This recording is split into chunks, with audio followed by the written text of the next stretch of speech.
Good evening, everybody. How are we all doing? Welcome to tonight's Tuesday Hangout session. My name is Alex, and for those of you who have been with me a few times before and been on the stream before, welcome back. Hope you've all got yourselves nice and comfy. Hope you've got yourself a nice cup of tea, maybe some food. I see that David's got some pizza in the comments. And yeah, just going to be having a chilled session, doing some sculpting this evening. How is everyone?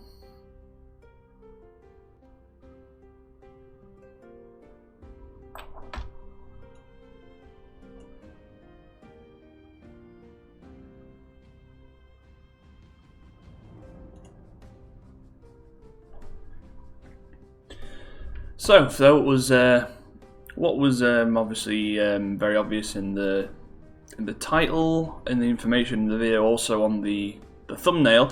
I'll be doing some hand sculpting tonight, working once again on the miniatures for the Green in the Gilded expansion. So at the moment, I'll be working on this little fella here. He's going to be, or he is, should I say, a boglin. First time on an ArcWorlde stream. So everyone say hello to Let's Talk Wargames Magazine and Ice Eagle 85. Also, and hello to Matt as well. First time, good evening everyone. First time here, got out my Troll Bridge set the other day and ordered some Beast Folk. Looking forward to getting some painting done. Wonderful.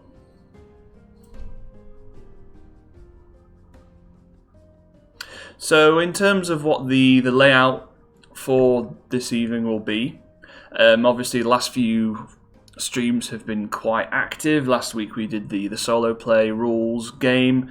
The few days before that we did 2 long streams.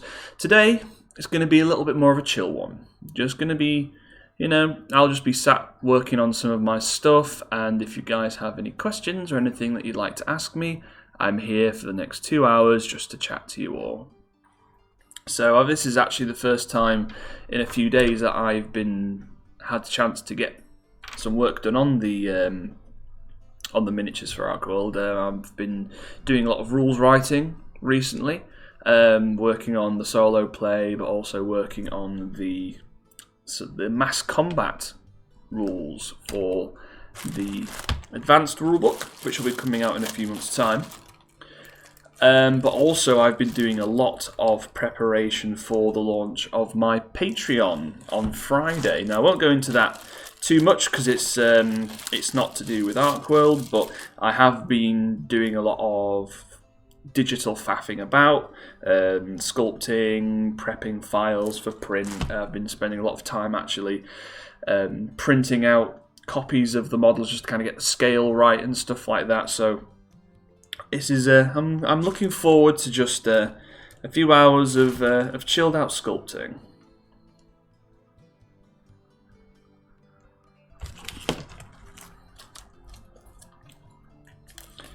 So can you guys all hear me okay? Is the music about the right level?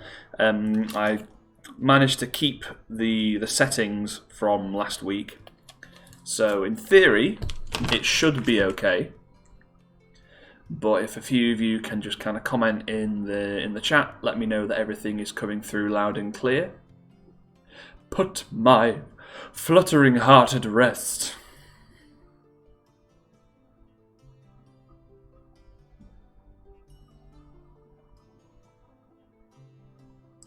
Hashtag fine. Excellent.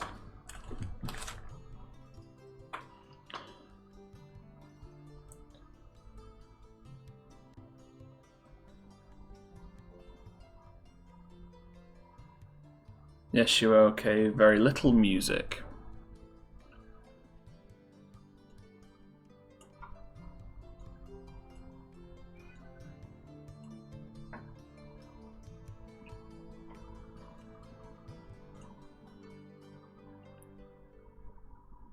How about now?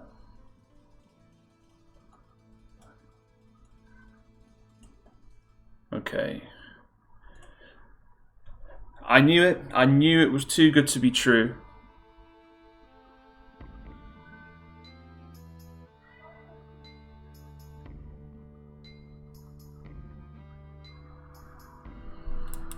Okay. So I decided to give the fact because the playlist that I found for last week's game was like a fantasy chill out playlist. So I thought I would give it a go for this stream. And normally I have like a kind of a mixture of chill hop and kind of more kind of modern music. But seeing as I'm working on ArcWorlde, or working on ArcWorlde miniatures, and working on the old craft of hand sculpting, I thought, you know, I would see if this works.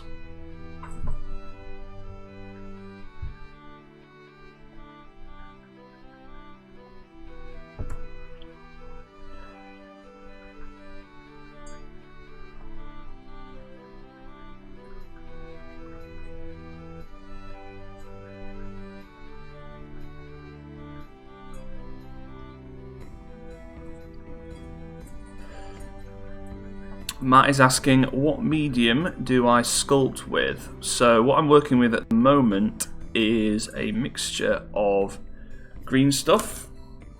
So this stuff here, better known as well, actually no, it's better known as green stuff, but technically it's called Needetite. And some yellow-grey milliput, which is here. So I mix them in various combinations to kind of create this light green putty here, which has the kind of the tackiness of green stuff, but also the kind of the blendability of milliput. But I've been working with this for a good few years now. So, and most of the models that I make are in, all of the models that I make are in this. But in the past month or so, I've also been learning how to use ZBrush and make digital miniatures. So that's been a new string to kind of add to my bow, and that's the kind of the fruits of my labours is the Patreon that's launching at the end of the week.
Mal saying, Hey gang, sorry I'm late. Got Alex's fine sculpting hands on the big screen. Comments on the little. Feel like I'm overdoing it. Hope everyone is good. Well, it sounds like you've definitely got things sussed out. Lord Maiden, Alex, how is the second edition Kickstarter stuff coming along? It's coming along very, very well indeed. So I did an update today, or actually I did 2 updates. So we've actually shipped all of the UK backers parcels, even those who had kind of gone for the later resin pledges. I mean, there's a few stragglers of people who either didn't get back to me in time or haven't got back to me at all in terms of the pledge manager, so that's really, really good. In terms of the international stuff, we're still waiting on quite a few names. Obviously, one of the things that I'm doing is, rather than just shipping everyone's stuff internationally because of the situation, we decided that we would let people get in contact with us. So if you were happy to have your stuff sent, if you're overseas, then let us know. So we've been shipping all those, and because we have all this stock ready and there, you know, so many people haven't contacted us yet, we decided to use that stock and send it to the late pledgers, just so that, you know, they get their stuff too, whilst we wait for the other people. You know, it's better to get the stock to the people who've paid for it, so people can kind of enjoy the models and stuff. So yeah, it's going really, really well.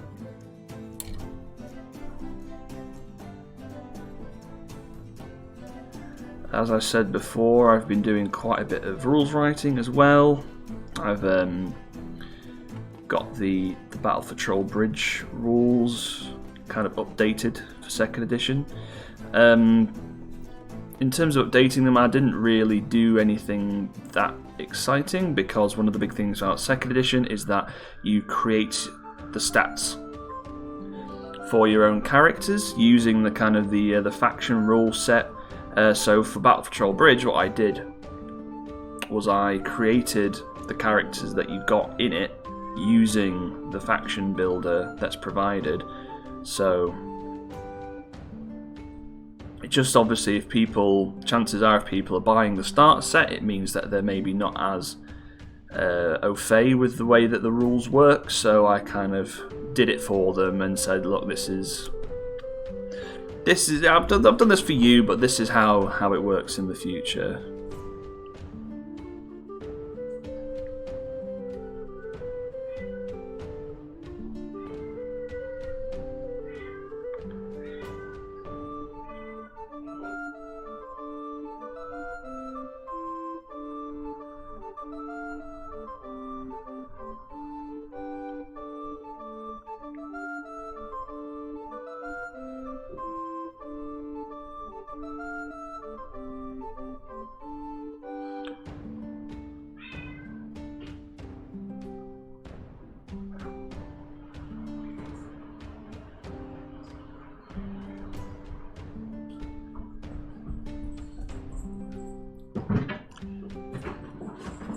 Lord Maiden saying that's good to hear. I bought the Troll Bridge set for the miniatures and the 1st edition book.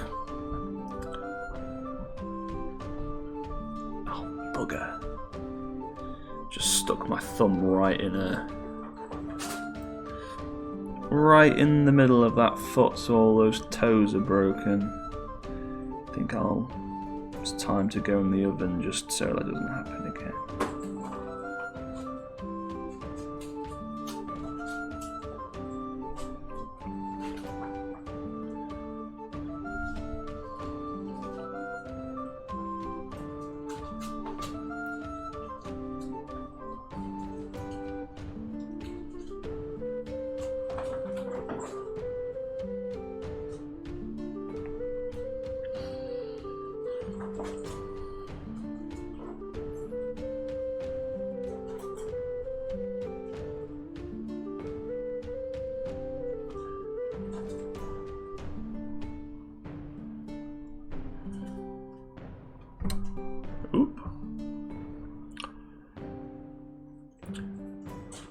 Les is saying, Lord saying, do I hear a goblin?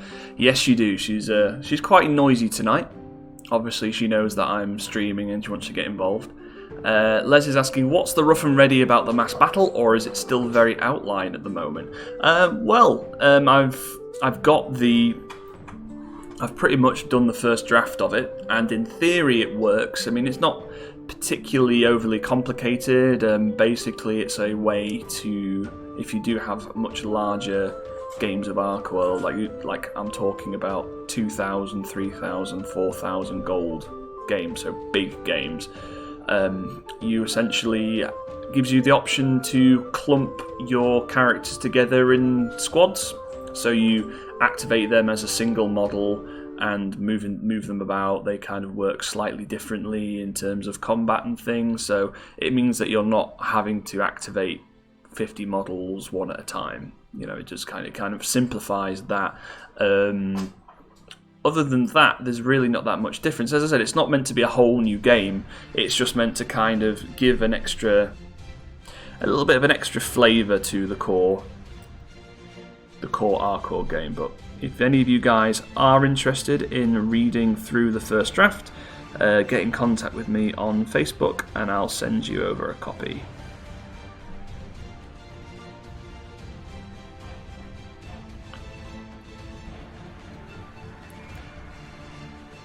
Mal says, I've managed to sort stats gear for the Bizarre Mercs and got a team of halflings together to hunt monsters. Monster Hunter, Troll Hunter, Crimson Reaper, all run as various Monster Hunter profiles. Excellent.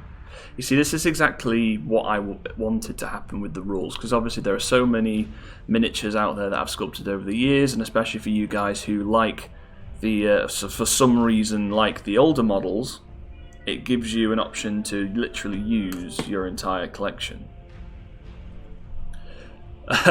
Don't stick them in the oven, you must remember what happened to the others. I know. Thankfully, I'm happy to say that all of the models that fell victim to the oven a few weeks ago, whenever, I can't really remember exactly when, they've all been saved. And actually, weirdly enough, because they all kind of crumbled to bits, it allowed me to essentially rethink some of the poses, kind of angle them in different ways. So actually, I believe that they're better off for kind of going through the fiery hell. So yeah, they've been reborn, and I'm looking forward to showing them off when they're a little bit more ready. Jacko says, will Grammar Gator be getting an update as well? I think she'll be a pound stretcher witch doctor. In terms of the actual rules, she would just count as a witch doctor. So for those of you who are not aware, Grammar Gator is a model that I originally sculpted before ArcWorlde even existed, but I released her for the Battle for Trollbridge expansion, and yeah, she'll basically just be used as a witch doctor. Let's talk War Games Magazine. At some point, we're definitely going to dive into ArcWorlde. Always caught my eye. Unfortunately, not quite in the budget at the moment. Okay. Well, we do live in very difficult times, but if you do fancy a chat about kind of working together and covering ArcWorlde, then let me know. Les is saying, cool, thanks. I'm away from a 2k army. Might ping you a message just to peruse them. Absolutely. So one of the things I was thinking of is... one of the big things about the... Hang on. Bear with me. Be right back.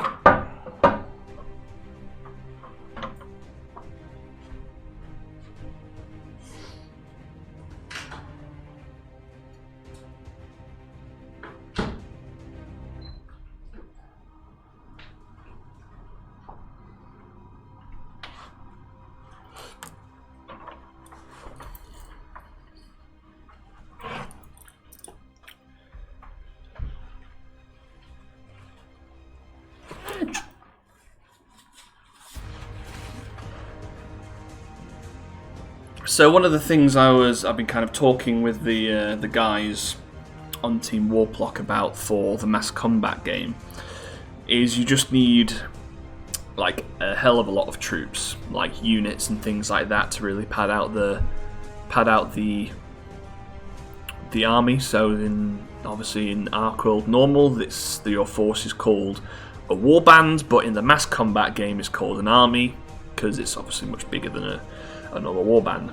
So we were considering the idea of me creating essentially 3D printable filler miniatures to kind of intersperse with your kind of skirmish miniatures, or not skirmish, but the hand sculpted ones. So you would buy the file and then print as many of them off as you wanted, and that would allow you to kind of bump up those ranks. But it's something I may or may not do, depending on. Like, it's a lot of effort to go through for like a game mode that might not even be that popular.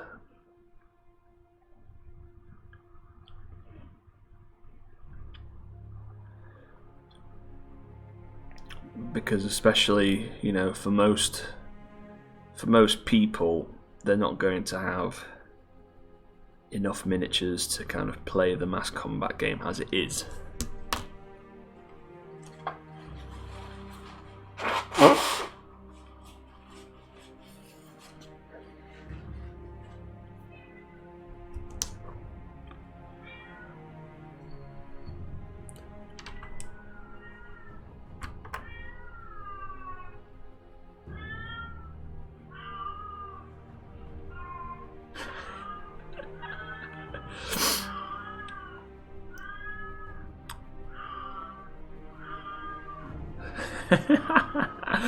Goblin is very noisy tonight.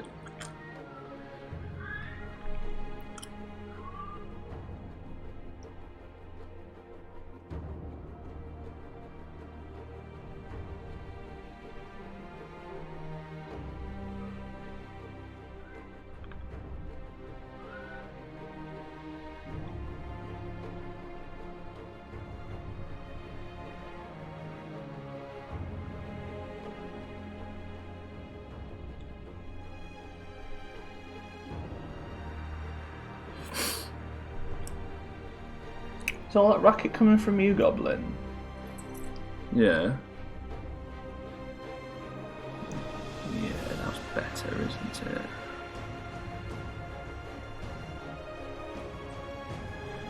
Yeah.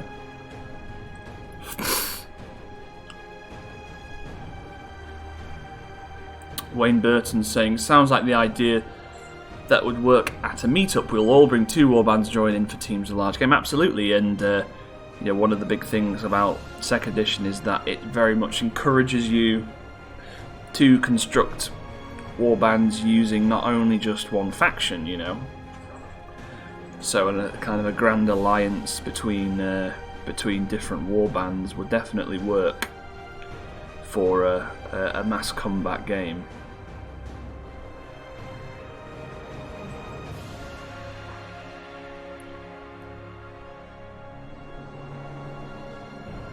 And I'd be very definitely excited to see how it goes. I think it might be something to organise for the next ArcWorlde weekend, where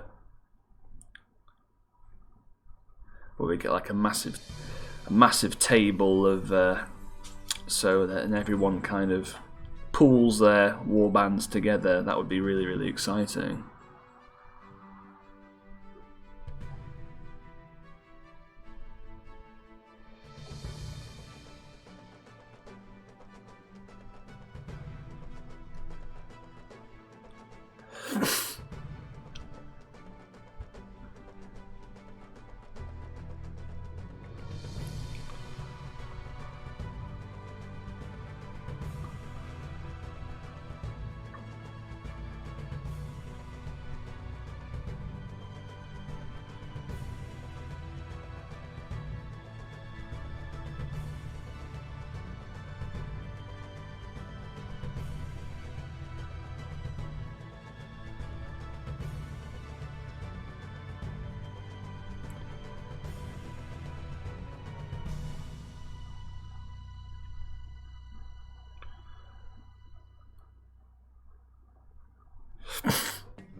could be a fun and good way to get to know each other, absolutely.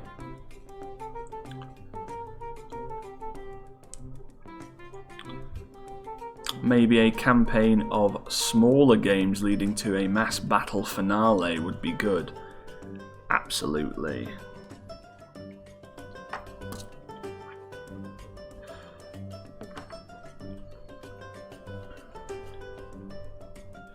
So for those of you who have been aware of ArcWorlde for a while, which faction that hasn't yet been upgraded to 2nd edition, which one are you most looking forward to seeing getting a redesign?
It's very interesting that a lot of you guys seem to be excited for the Bay Orcs to make a reappearance, because actually in 1st edition they were one of the worst selling factions.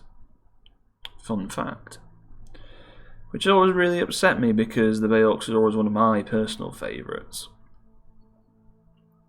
So I'm quite happy that there seems to be a lot of excitement for the 2nd edition releases. But we've got Dark Lords, Ancient Dead, Albionicans, Bay Orcs, Njorsval, Dark Lords, Ancient Dead, Bay Orcs, and Bay Orcs again, yeah.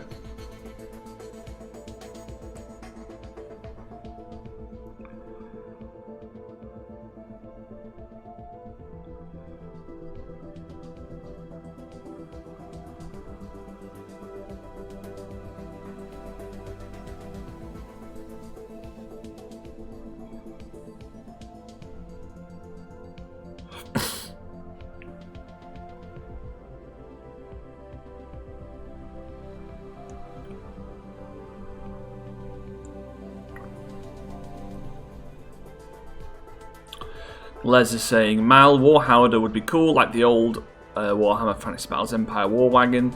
Big fences, long spears, and a multitude of crossbows and morning stars.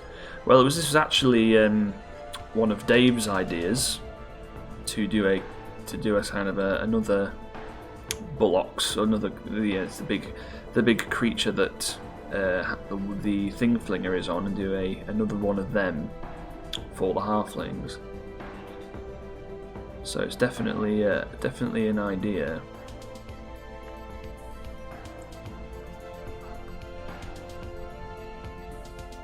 So I think he's probably around next for the oven.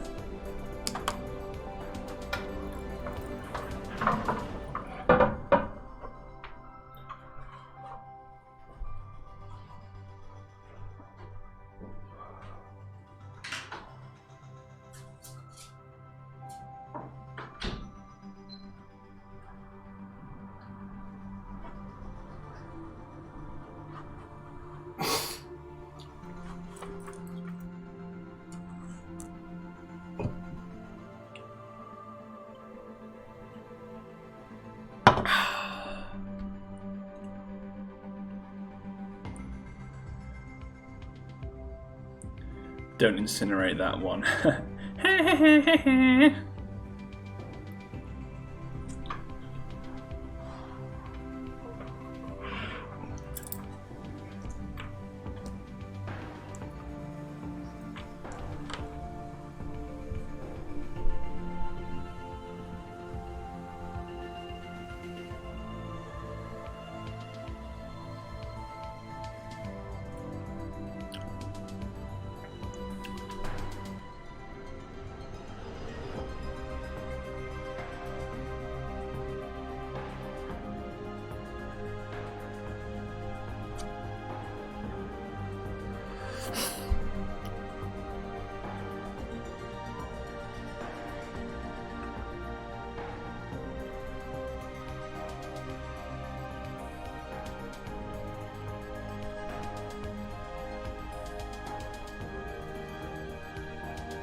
Don't know what kind of namby-pamby halflings yours are, Mal, if they're floating around playing croquet.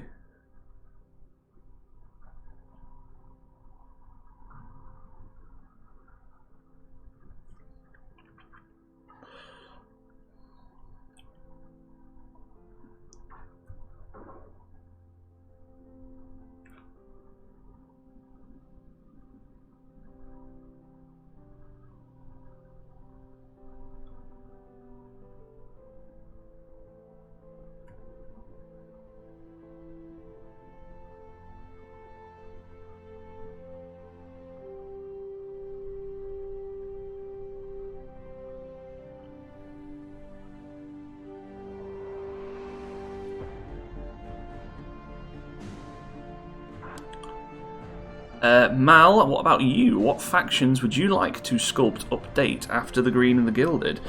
Well, I think there's a very big difference between what I would like to do and what I should do.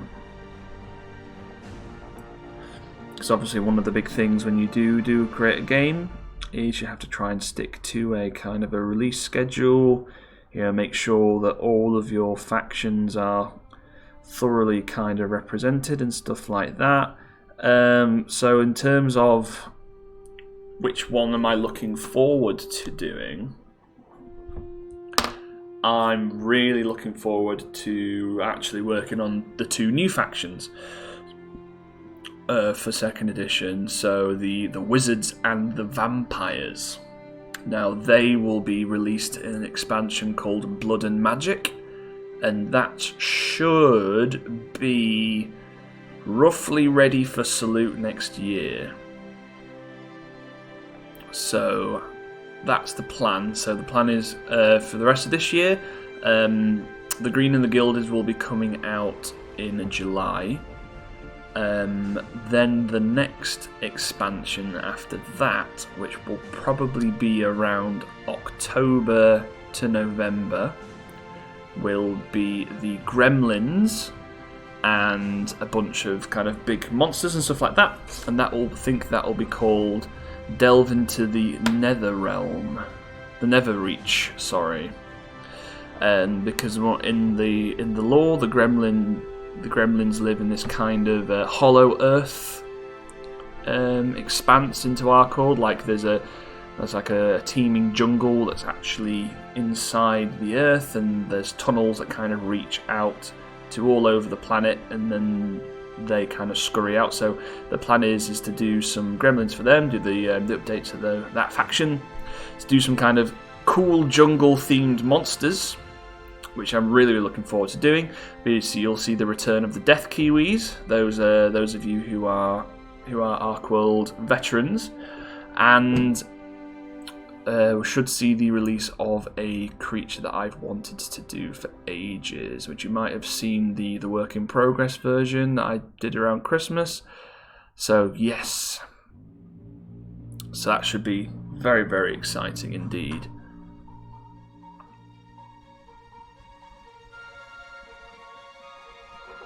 And then after Blood and Magic, I'll probably after Blood and Magic, I'll be harking back to the factions looked into for Troubles in the North.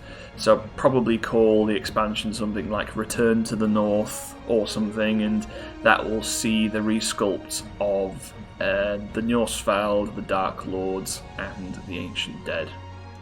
So that should be the kind of the latter end of 2021.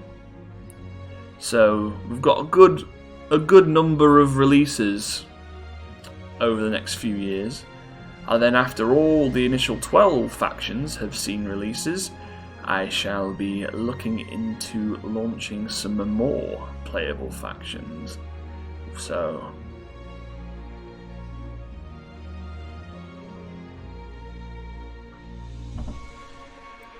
I'm glad you guys like the idea of it. Like, as I said, like, I'm very, very excited for what is to come. Now, question for you guys. What do you think this is going to be?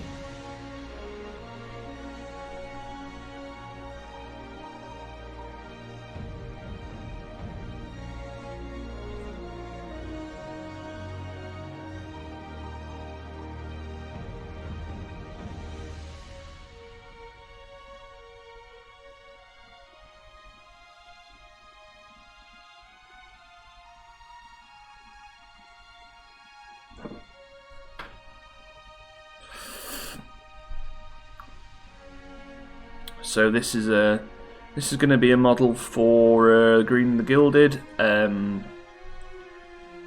Just at the moment, I haven't really been working on it properly. I've just been kind of lumping spare blobs of green stuff at it.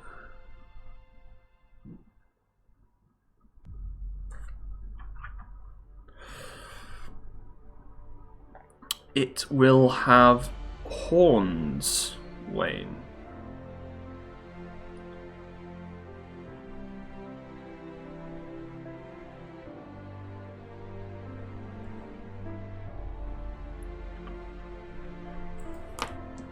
No, it's not the Imperial Captain, as you can see.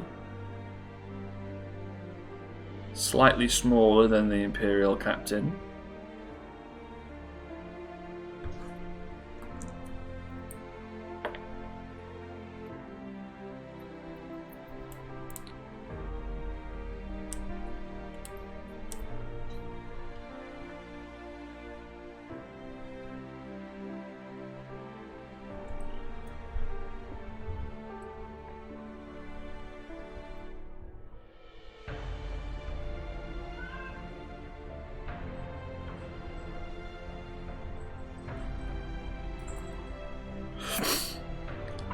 Yes, Goblin, you've been very noisy tonight.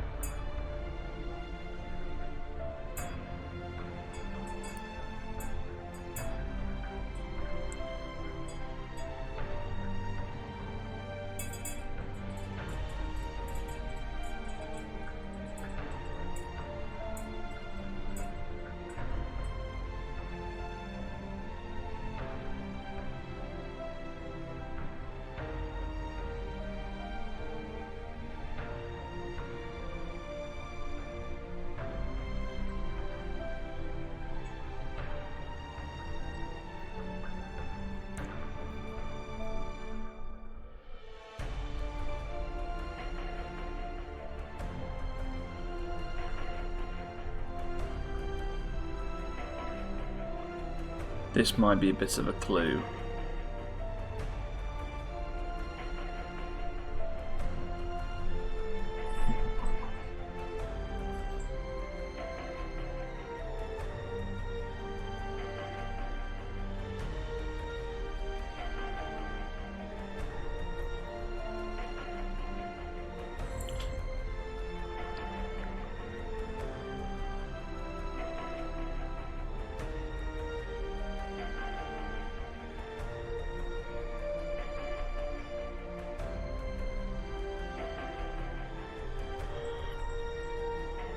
And we have a winner.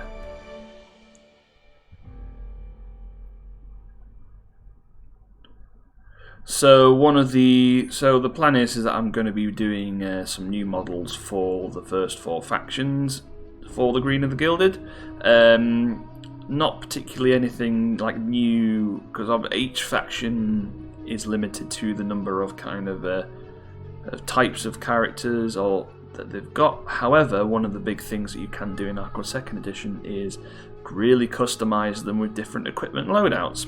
So that's one of the things I'll be doing for the first 4 factions in Green of the Gilded. I'll give you new options for your characters for your warbands. And one of the things I will be doing for, or should I say the thing that I'll be doing for the Halflings, is Ram Riders. Now I know I've released a few of them already for ArcWorlde in 1st edition, however they've always been like kind of one-off models, whereas with these I'll be making, I think at the plan, my plan is 3 different poses, so you can really add some kind of variety to your warband if you wanted to go for a heavily mounted faction.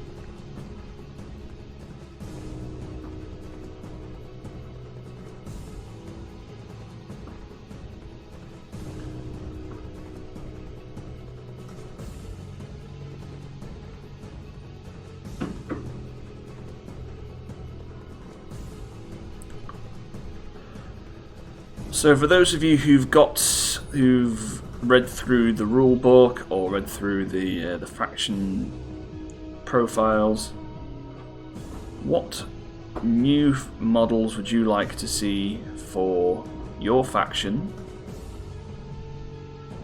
released for the Green and the Gilded?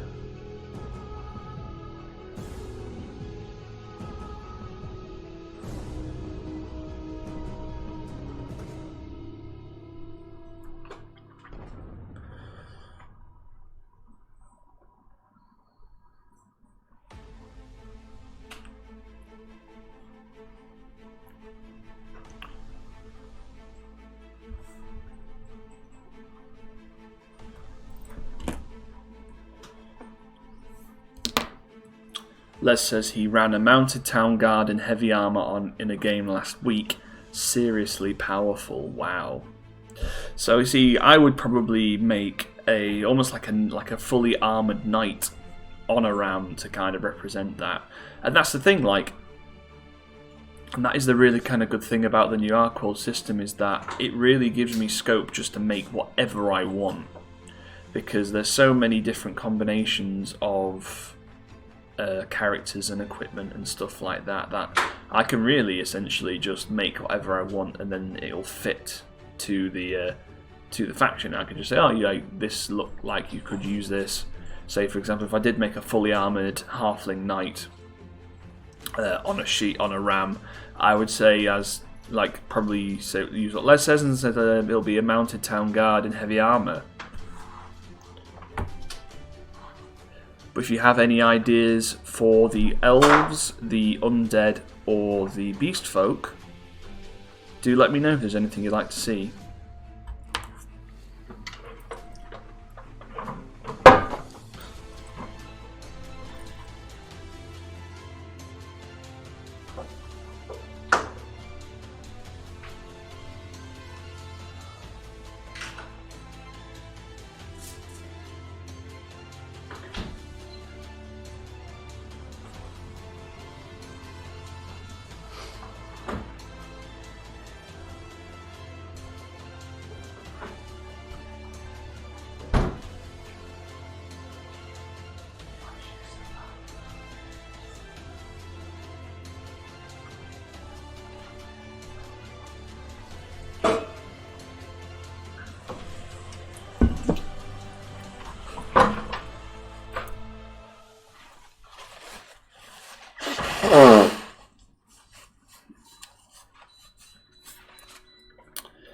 Centaur-like units for the beast folk, or something bird-related, like crow warriors or something like that. Very cool.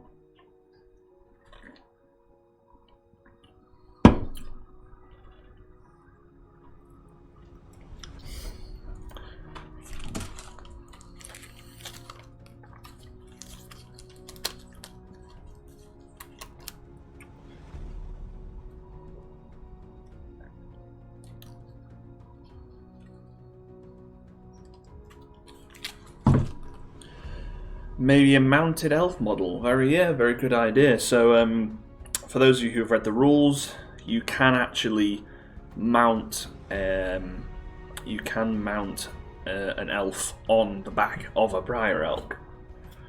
So one of the things I was thinking of doing is either doing a kind of sculpting an elf in like a kind of a rider's pose, or kind of make it look like a centaur. So you've got the elf body, but then the kind of the vines of the kind of the briar elk's body kind of forming and wrapping around it, which I thought could be quite cool.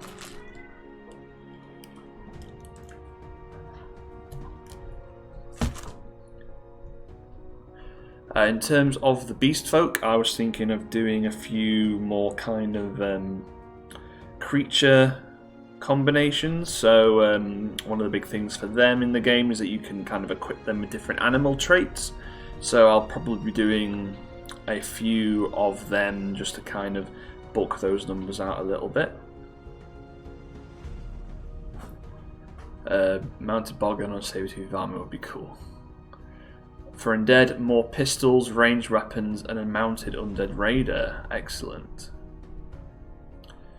Other than a third warhound that you said is coming, maybe a new unmounted cook, or maybe a falconer type unit with grifflings instead of falcons, and a halfling to control them.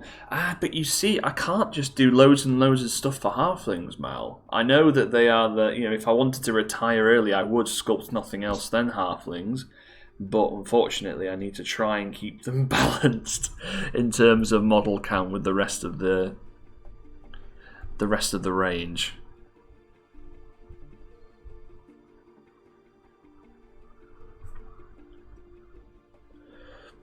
Undead gremlins, that grave troll I mentioned, that I'm definitely using that grave troll concept. That's really, really cool. I do like that.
Maybe different types of summoning creatures for elves, slightly bigger beast folk like rhinos or badgers, perhaps. Absolutely.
Are beast folk limited to larger creatures? A pillbug woodlouse man type would be interesting. Well, absolutely. Well, that would suit the vermin. So there are two kind of types of beast folk. There's the clan beasts, which are the much bigger kind of creatures that throw the weight around, and then you have the vermin, which are the smaller, nimbler ones, a little bit more kind of disposable in Bayok society, you know. So that kind of pillbug character would work quite well for that.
So what is everyone working on tonight?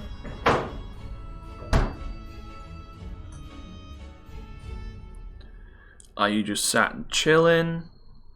Have you got your painting stuff out?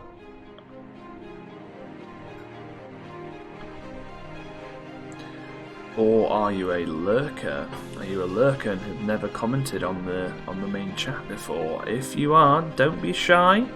Come and say hi.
So, let's see what you guys are working on. Matt Mountain is building and priming the halflings. Oak and Bronze is about to start prepping halflings. Les Fulbrook finishing the bullocks, but as ink is drying, starting on Explorer. I'm seeing a bit of a pattern here. Jacko putting the finishing touches to my fire dragon. Lord Maiden, I'm painting my Drowned Earth group whilst I wait for more ArcWorlde to turn up. Ooh, what have you bought? Mal deliberating an £80 order for Paint My Terrain, Halflings, Albionic and Stand-ins. Ooh, what are those? David Priest, 22 Halfling Reinforcements, last 3 colours of the base coat. Very nice.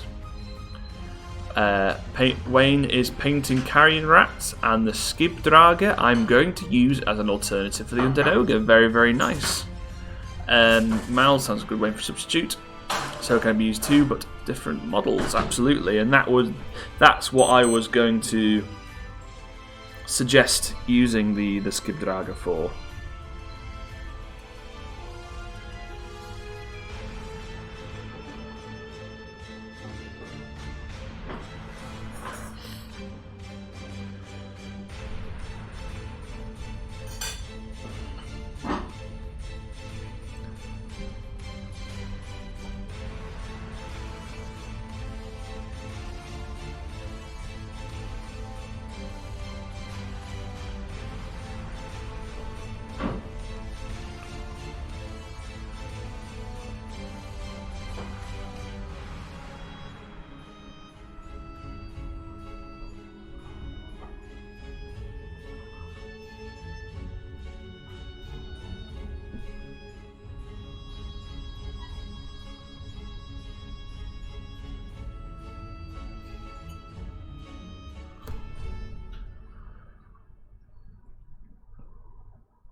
Oop.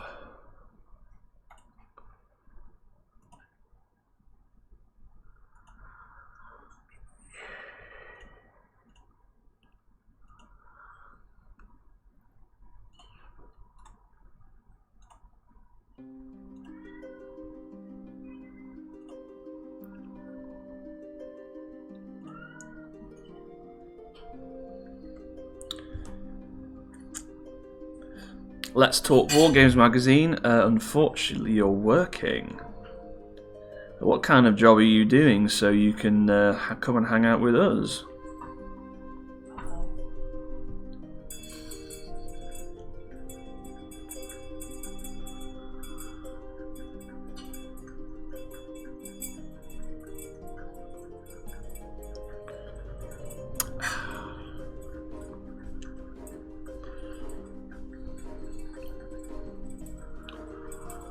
Lord Maiden, I brought the Troll Bridge box, Juvenile Dragons, and an Arctic Dragon. Ooh, very nice.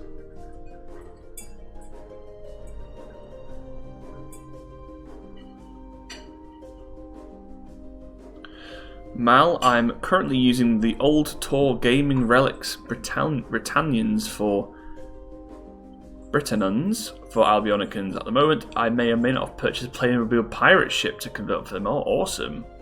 Be sure to put a picture of that on the group.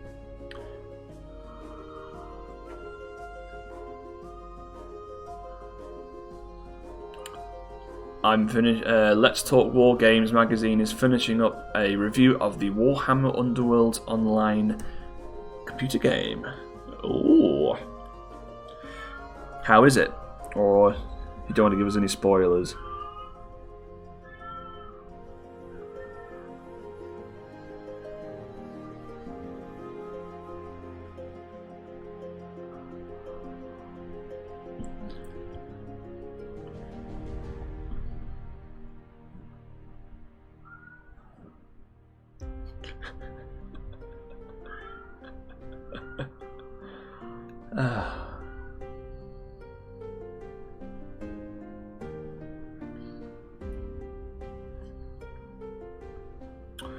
Whatever happened to Relics? Because it came out, I think at least, around the time that first edition of ArcWorlde did. I always remember it kind of being one of the indie games that was about at the time.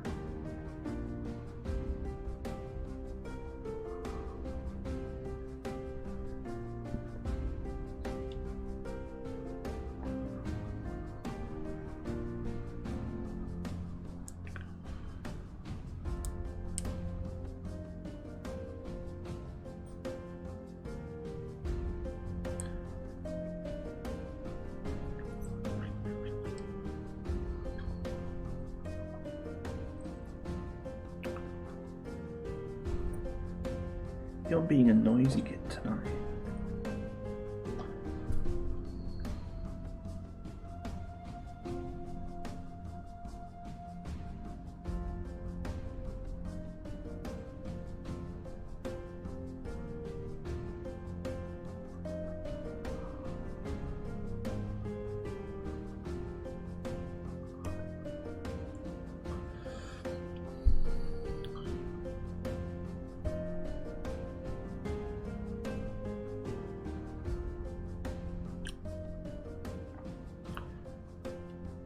Ah, how did TT Combat sink into Oblivion? Let's Talk War Games is saying about Warhammer Underworlds. Its biggest letdown is unfortunately some of its player base, as fair few players rage quit as soon as they realise they can't win. Aside from that, pretty solid title for what it is. And it's a shame about that. I always found that was quite an irritating thing about online play. Is there a penalty for rage quitting? Like, do they lose? Do they get like strikes if they just quit?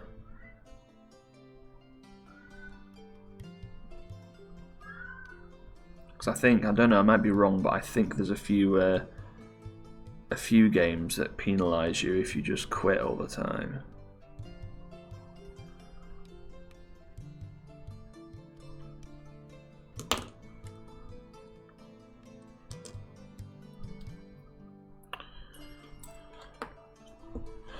You don't earn any XP if you rage quit. Well, you see, that's not really an... Hang on, be right back.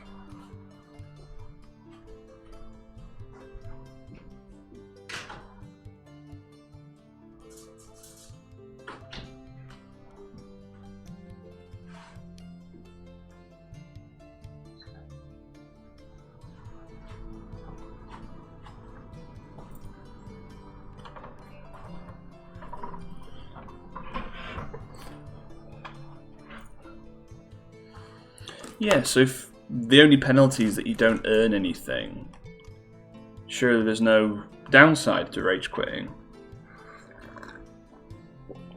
Because it's like, oh well, yeah, I don't win anything here, but you know, I get to go out of a difficult situation. Whereas if they lost points, or if they, you know, had strikes against their name. Matt Mountain, I think TT Combat were concentrating on Carnivale and then moving on to Relics. Actually, I think I'll work on him later.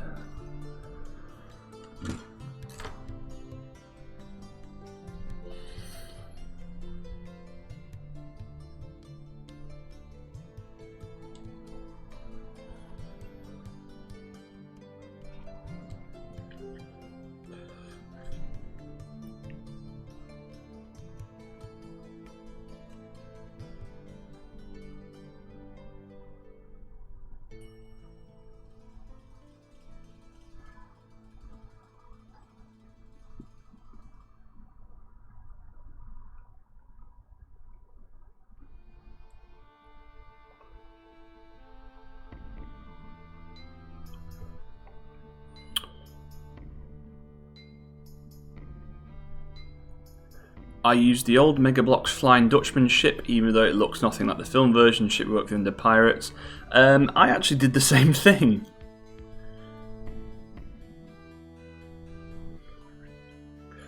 Yeah, I made a gaming board for it.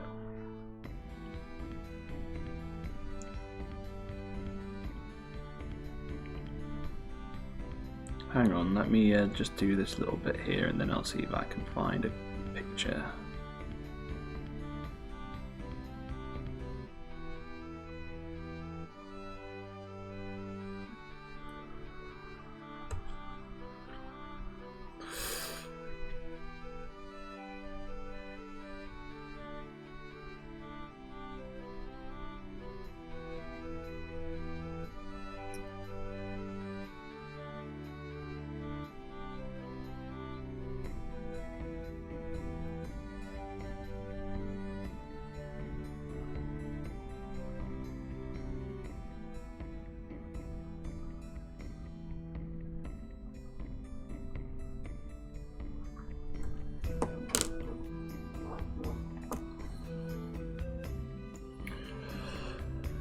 Let's Talk War Games magazine. Yeah, I did bring it up with the developers during one of their streams. It seems like they don't want to rub any of their player base, even the toxic ones, up the wrong way, which is fair enough. Yeah, like I think it is one of the difficulties when you do create an online competitive games that you are going to attract a certain kind of player who may or may not be able to deal with concept of not being the best.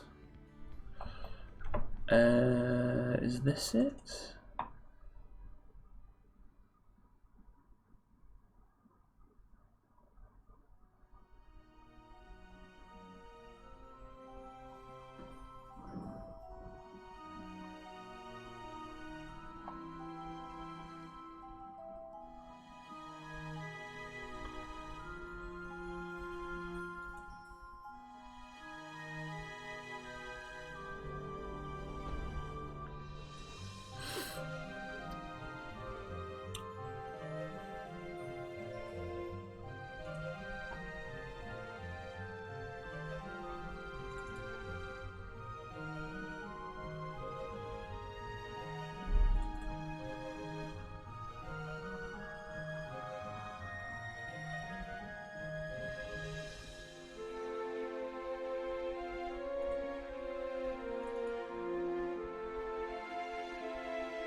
No, won't post it. Oh well, no matter.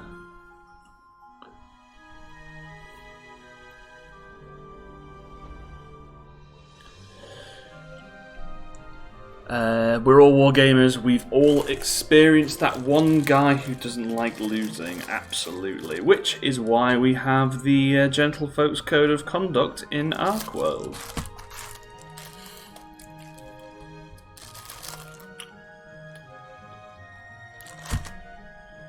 Jacko says, I've got 2 different Mega Block ships and a galleon.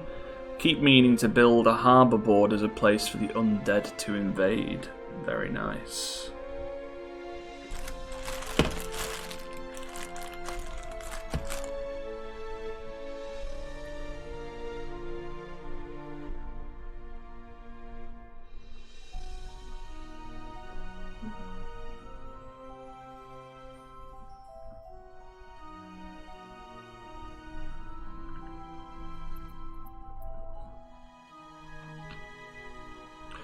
Good evening, Mr. Bassano.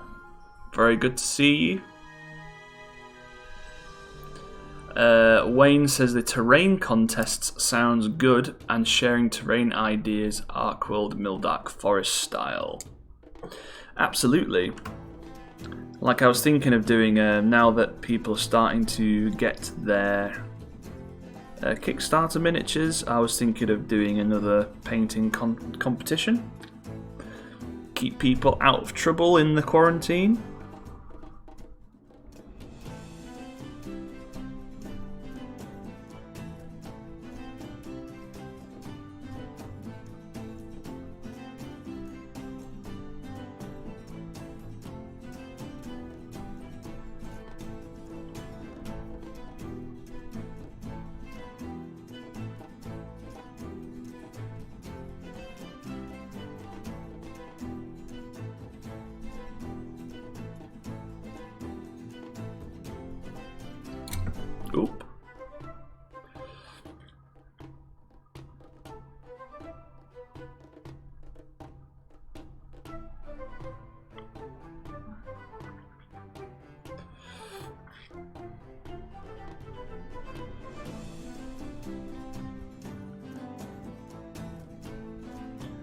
Mal says that he's been tempted with the Warcry Soul Drain Forest box set to run ArcWorlde on. I don't think I've seen that one.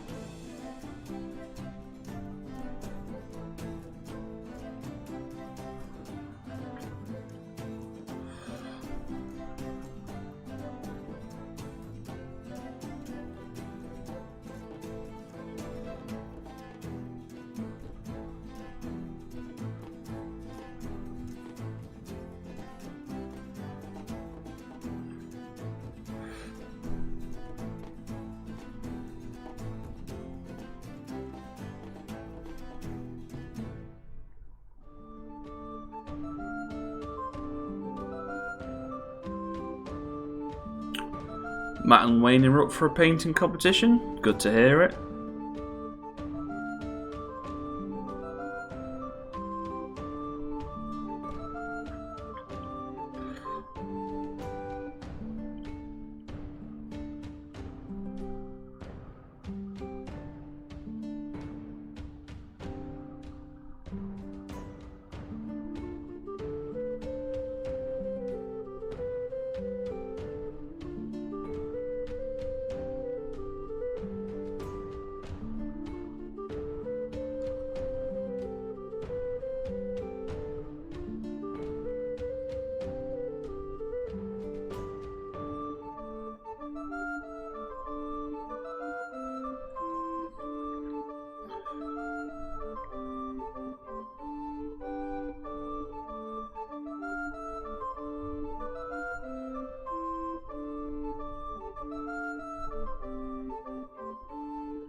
I'm actually going to have a look at this thing.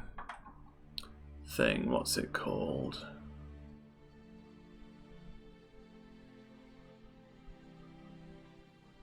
Soul Drain Forest.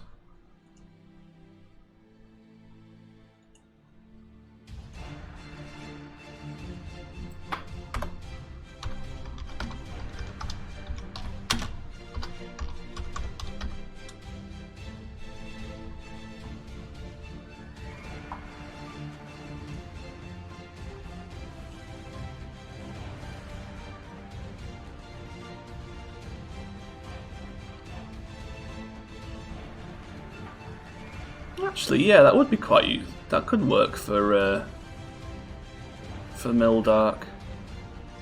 Very nice.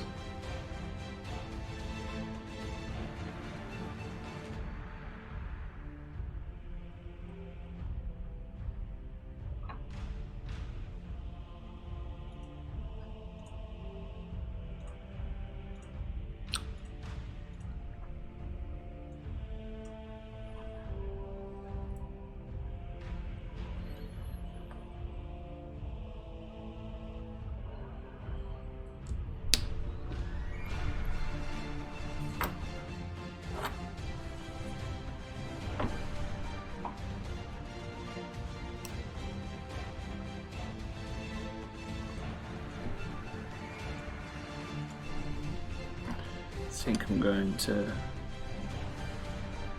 try out some horns for this guy, but then see whether they work, and then I can always pick them off.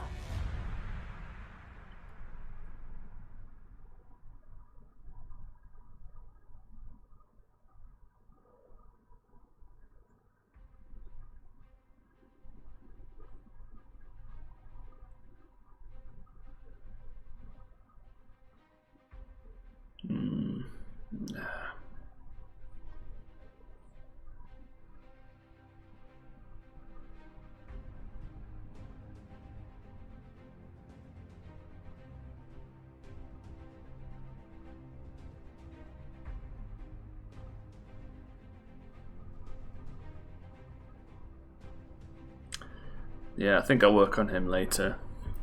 Not feeling it. Not tonight.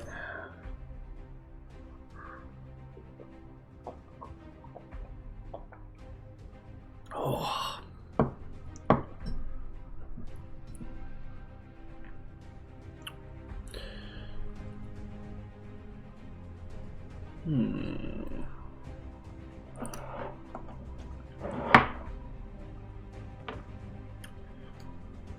So for those of you who haven't seen the progression of the Imperials, can't really see much of the detail because it's kind of a mixture of green stuff and burned resin and met and wood and stuff, but you kind of get the idea for the pose.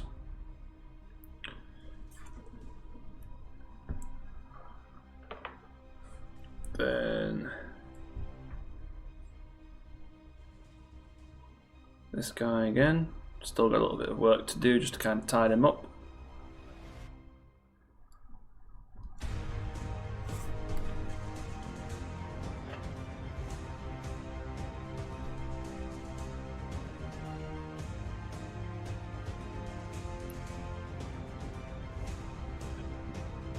With the ArcWorlde rifle or the ArcWorlde musket, I haven't decided which one I'll go for.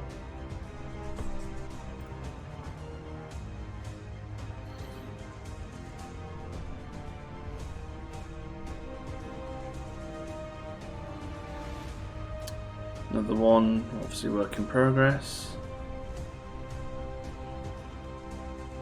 Have the ammo monkey himself.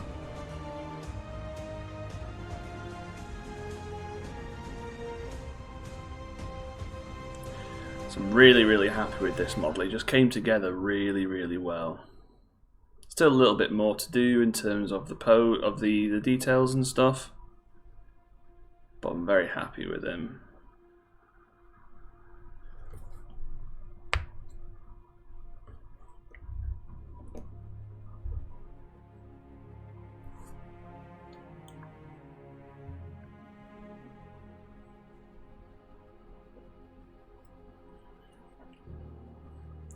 And then obviously the man himself, the captain.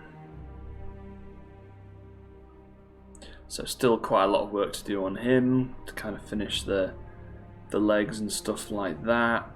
Tidy up some of the armor and stuff.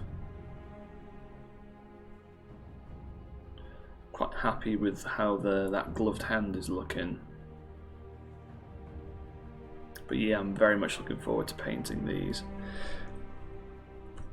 Yeah, very, very happy. I'm very looking forward to the Green and the Gilded. The Bayoks and the Albionicans are two of my favourite factions. So I'm very, very happy to get the opportunity to finally revisit them.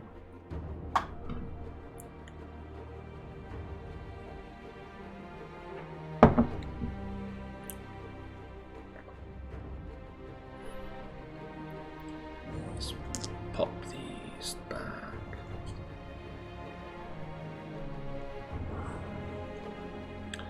Might start working on the armature for the big guy for the Bayorks, who's going to be a very, very exciting new character. So something that hasn't been seen in ArcWorlde before. Not going to say anything, but let's see if you guys can figure out what he's going to be.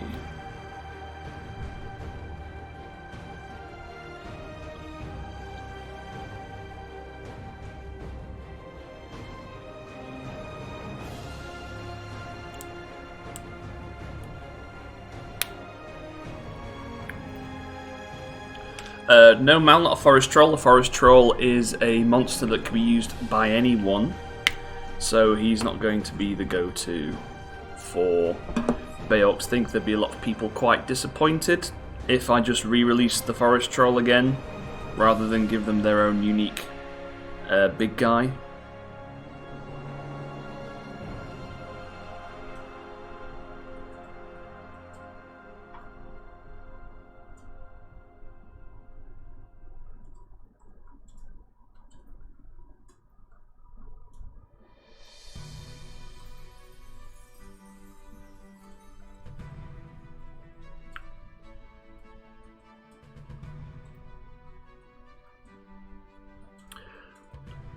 Hey, Amu Menu. Thank you for joining us on the stream.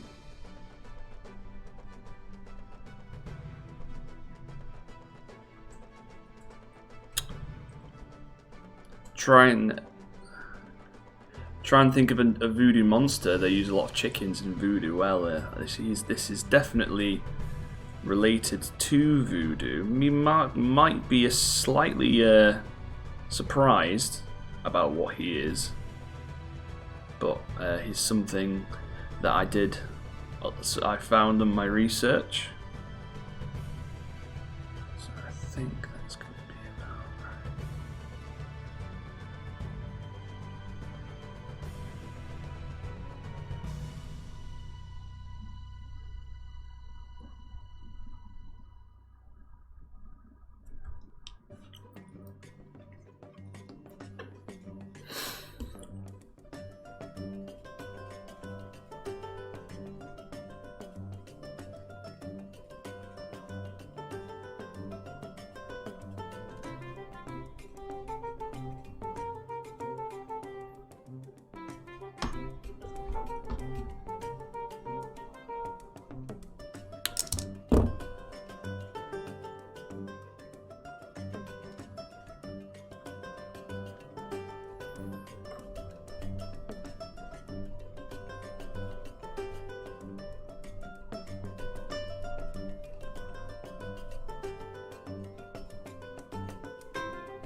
Jonas is guessing a Wendigo.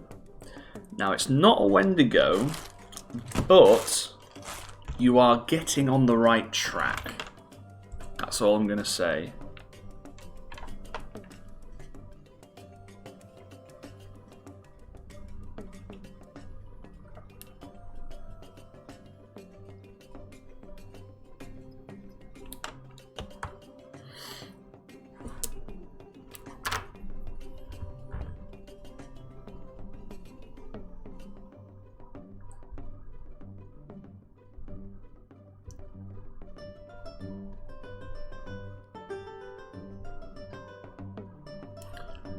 Tiny Magic, no, he's not a snake.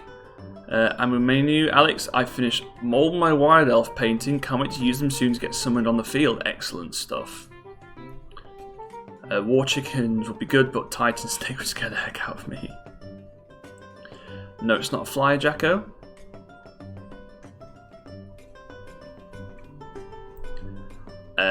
Jonas is very close. Very close.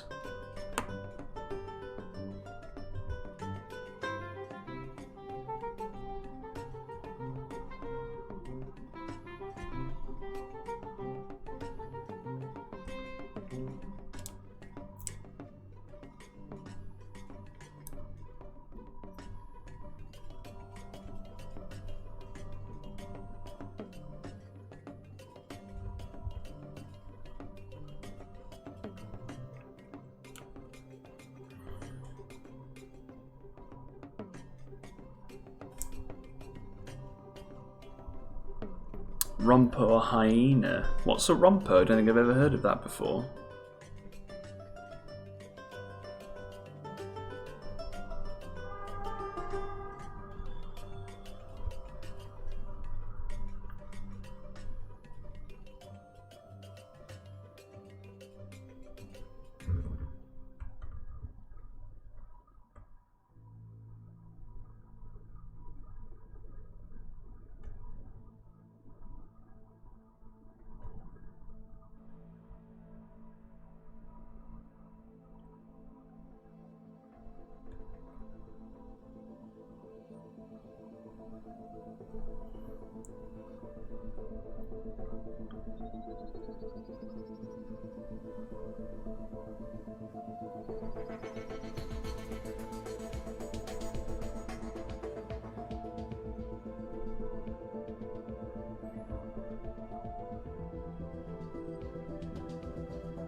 Probably wait until this dries to kind of get the pose right.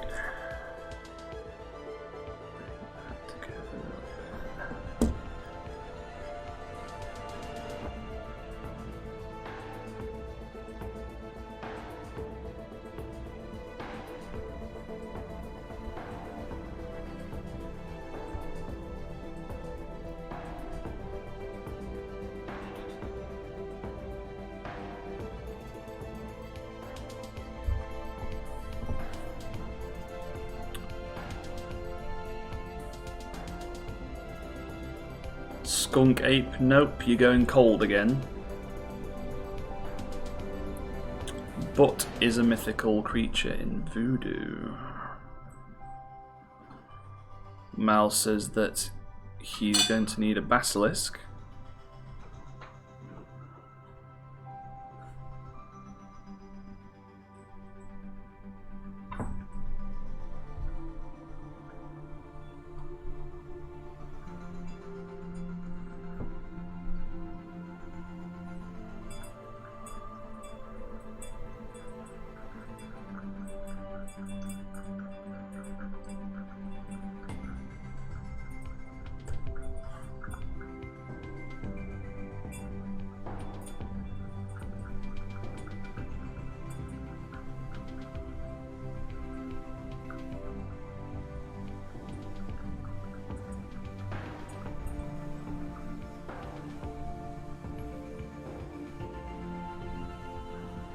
Rob is guessing a golem of some sort. Nope. As I said, Jonas has been the closest guess so far.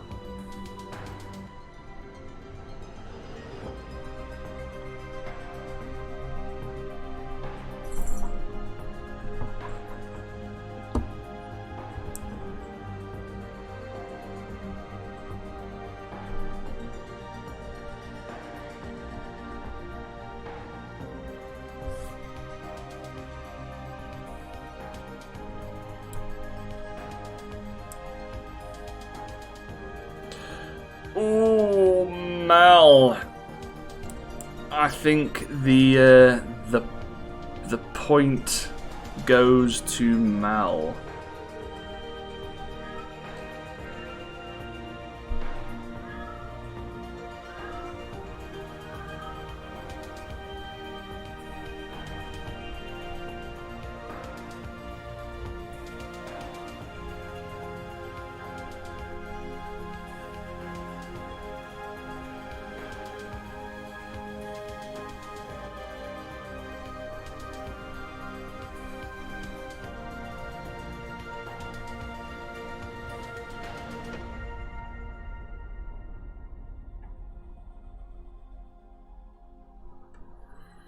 Yep. Jacko's got it.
So Jacko managed to guess it completely right. The heavy for the Bay Orcs is a Rougarou. So the Rougarou is a kind of a mythical creature that's kind of famous throughout the French communities in North America, such as Quebec and Louisiana and things like that. And it's basically like a twist on the European folk tales of the werewolf. So I will be doing a very similar thing, but with my own twist, and making it a lot more orky. So one of the really interesting things that I'm planning on doing in terms of the rules for this guy is that you don't actually know, at least your opponent doesn't know, which one of the Bay Orcs is the Rougarou. So before the game, you write down which one of your guys is the Rougarou, and then they can transform into it at any point in the game. So you might be fighting a boglin at one moment, and then all of a sudden he turns into an absolutely terrifying death creature.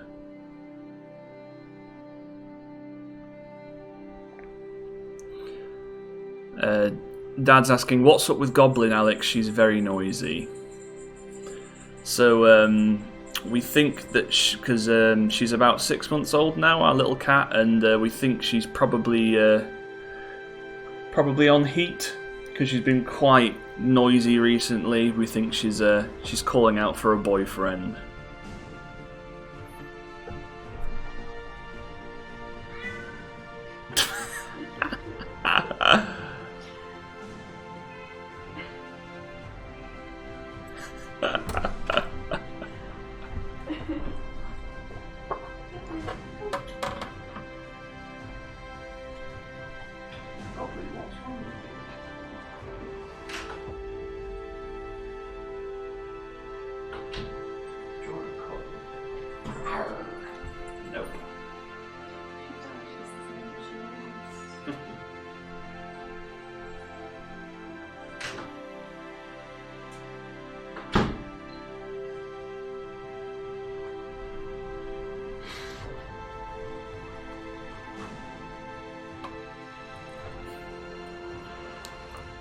Hairless werewolf like goblin, great rule idea. Yeah, it's gonna be it is gonna be quite kind of bedraggled looking. Like one of the big inspirations for me was the werewolf from the Harry Potter movie, the Prisoner of Azkaban. So remember when Lupin turns into the werewolf and he's kind of all bony and kind of naked and stuff like that. Imagine that, but jacked. So imagine if it wasn't like a scrawny professor turning into a werewolf, but 6 foot tall, 40 stone Bayok turning into a werewolf.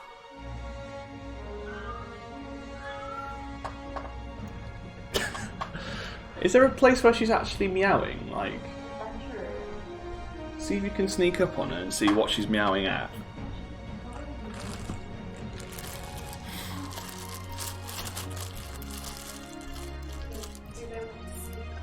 Yeah. Oh, come here, goblin.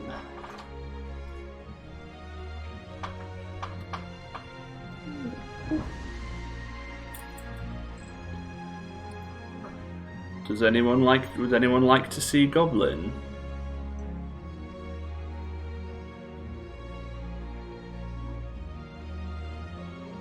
I have her here and she's very happy to have the attention.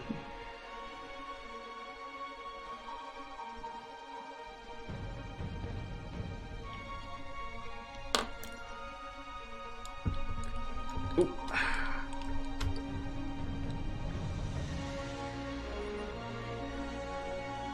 Here she is. Say hello, Goblin.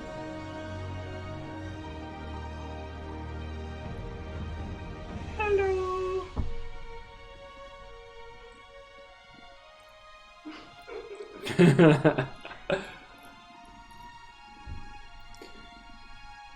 See, Goblin, you're naturally a star.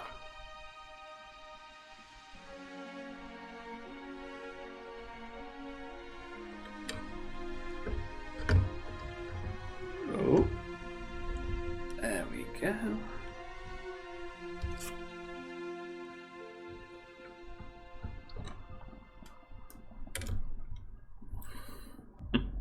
Mouse Love and Tea, thank you very much.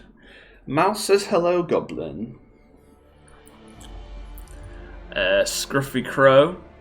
That's quite a furry, hairless cat. Yeah, well, she's actually she's half hairless. So her dad was a Siamese and her mum was a Sphinx.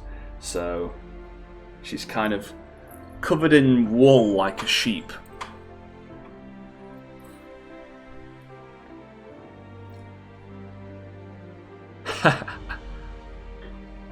Dad says, "Or Goblin," and then a love heart react.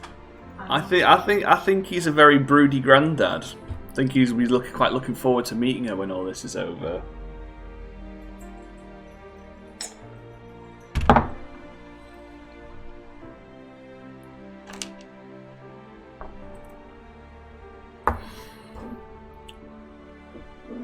Star of the show, absolutely. See, I work on all these models all day, every day, Goblin, and you're much more popular than any of them.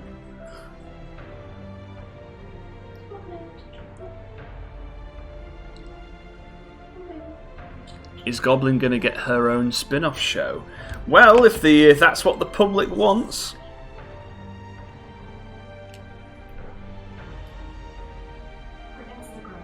Yeah. If any of you guys are on Instagram, she does actually have. She has her own Instagram account that my girlfriend set up. So it is at Pink Goblin Cat. I'm putting a thing in the chat.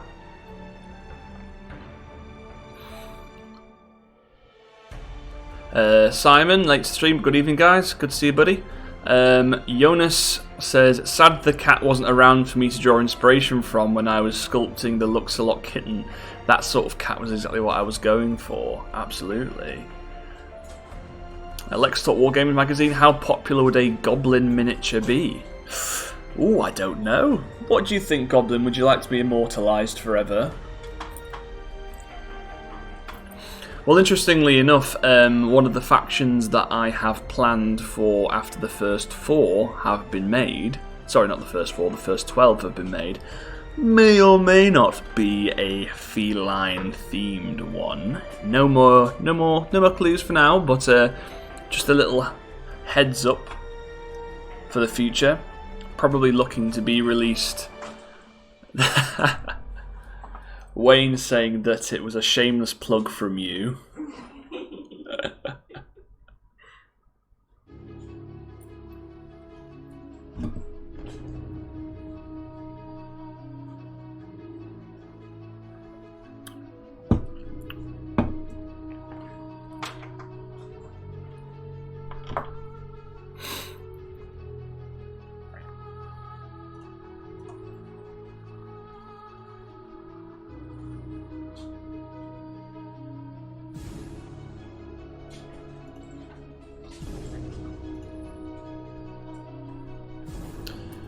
Lord Baden says he has a very fluffy cat that could be Goblin's friend. He is about 12 years old but could keep her company.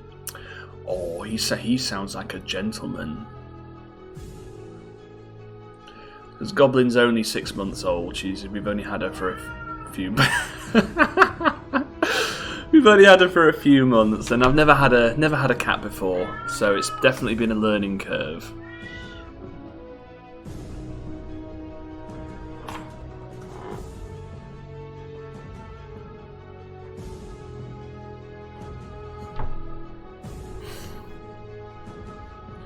So, what would you guys like to see next week? So I'm going to hopefully try and kind of alternate between hobby content, gaming content, and such like that. Next week's stream is, chances are, it's probably going to be a digital workshop stream, because I'm launching the... Les says, Miss Goblin was concentrating on the eyes. So, Digital Workshop is launching on Patreon on Friday, so I've been working really hard towards that. But I've been making some cool bits and bobs, like here's a campfire.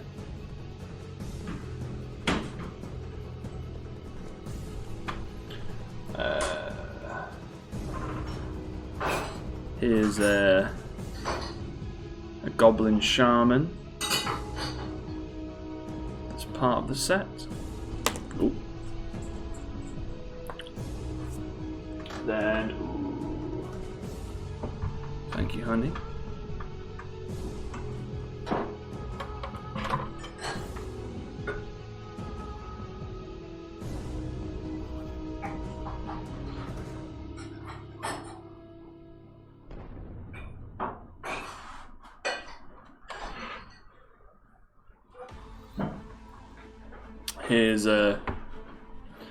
Here's a kind of a camp like tent that I made to kind of go with the fire. I've also got like kind of a wooden spit. See if I can set that up.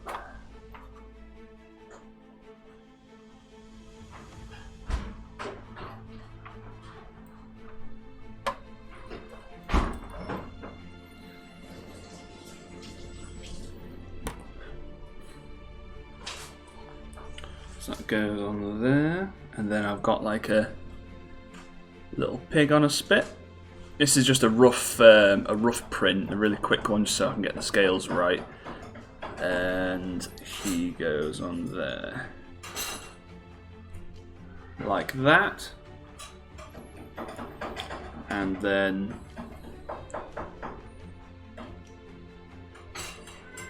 here's one of the goblins. Like his nose didn't print very well, unfortunately. So this is another one of the test prints.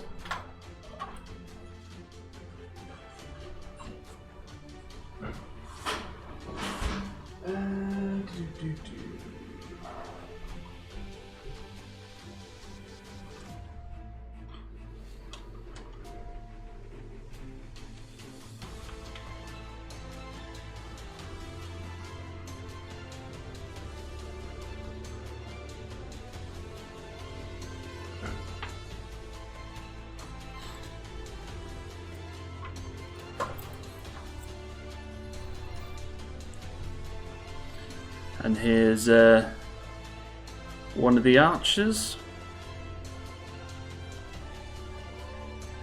Yeah. It's a little bit big. Got the size a little bit too big on that one, but I'm working on getting that right.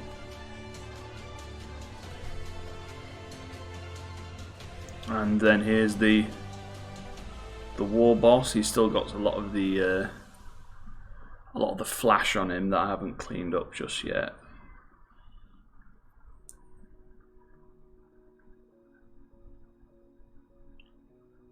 But yeah, like I'm really looking forward to seeing how it goes. But next week, I'll probably be doing some painting of the digital workshop miniatures.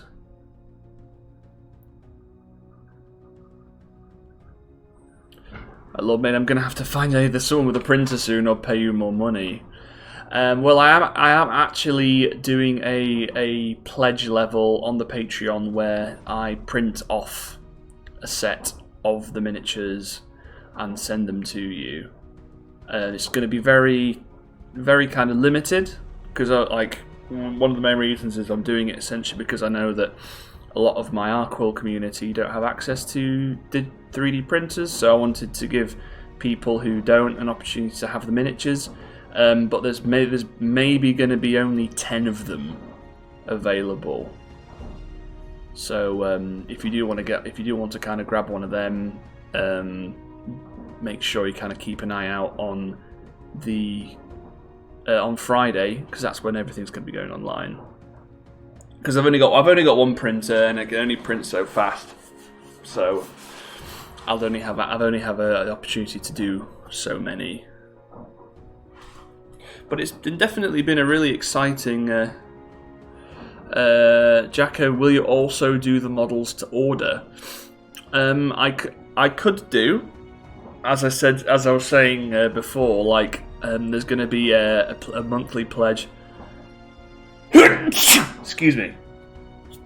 Where it's kind of like an all-in thing, where like you pay a certain amount and then I'll print off a copy of everything that I've done and then ship it to you every month. Thank you.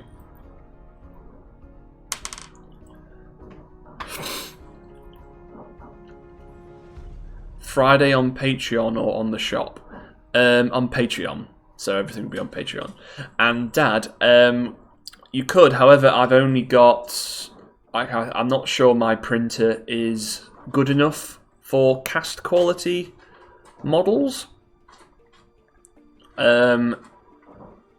It's something we could definitely talk about.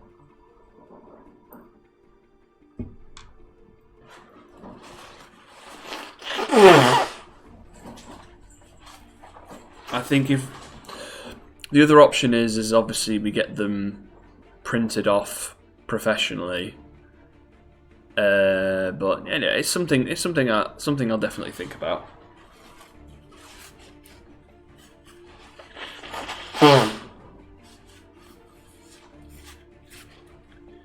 Might be worth chatting to Alan about it.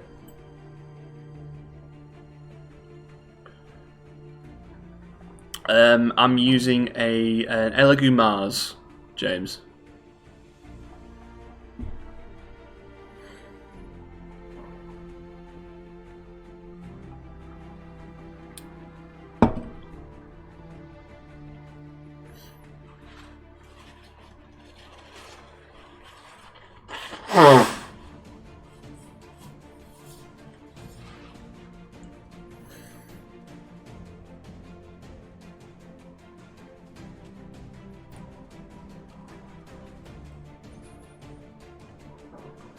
Yeah, Let's Talk War Games magazine. It's a really, really good printer. Like, I basically picked one up. So roughly about a month ago that I first started teaching myself how to use ZBrush, and it's been wonderful. Really, really good. Really, really good to use. James, I would.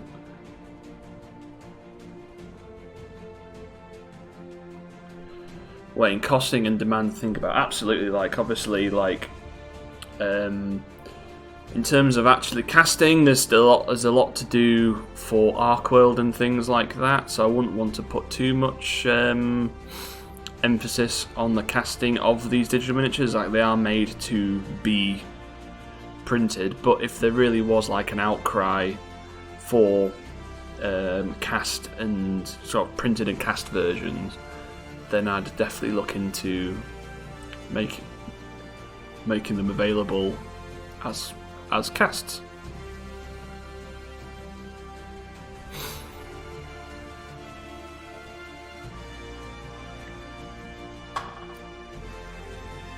Right, folks, so I'm going to head off in about 5 minutes, so call it a day at 10 o'clock. If you do have any final questions or anything you'd like to ask me or anything you'd like me to show you, now is the time to speak up.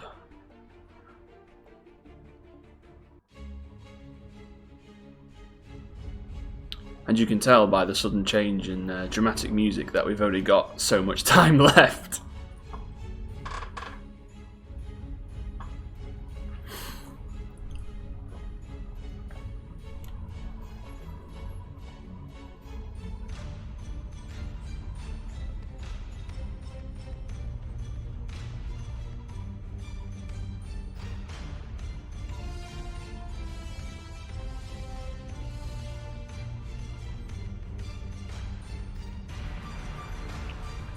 Show me. Robert is asking us, show me the animals you've got there.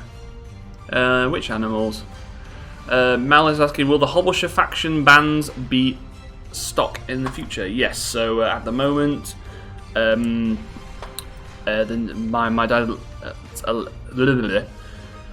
tells me that the molds for the Heroes of Hobblesha factions are basically knackered. So once the kind of the second edition castings died down a little bit, my dad tells me that he will get on with making some new molds for those. Lord Maiden, all I ask is that you, your parents and Goblin have a good night and a good week. Thank you very much, sir. And your girlfriend too, I shall pass on the sentiment. Robert is asking, show me the animals you got there up with the Albionicans. I'm not sure. I don't know which ones you're talking about, Robbie. Les, thanks for the stream this evening. Not a problem. As I said, quite a chilled out one tonight. Just a lot of chatting and sculpting and stuff like that. Sweet many thanks there on the list. Matt's asking, are these streams every week? Yes, I'll be doing a stream every week. Every week on Tuesdays at 8 PM. With the launch of the Patreon this week, I'll probably be kind of cycling the content a little bit. So do some weeks will be ArcWorlde, some weeks will be Digital Workshop, and then when I start doing stuff for Warp Team Fantasy Football again, I'll maybe do a week every now and then for them as well. Jacko, I really like the idea of the campsite for some scenery. I think it could have some great feat options. Absolutely, and one of the best things is about all the Digital Workshop stuff is that they will be fully usable in ArcWorlde. At least the scenery will be.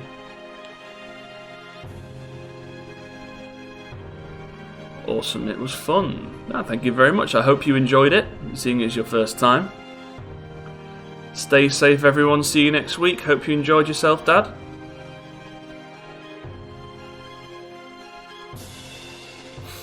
Stay safe till next week, gang. Yep.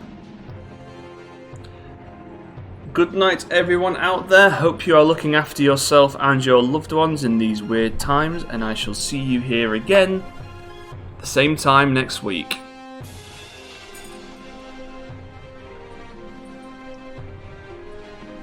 Thank you very much for joining us, chaps. Have a lovely evening.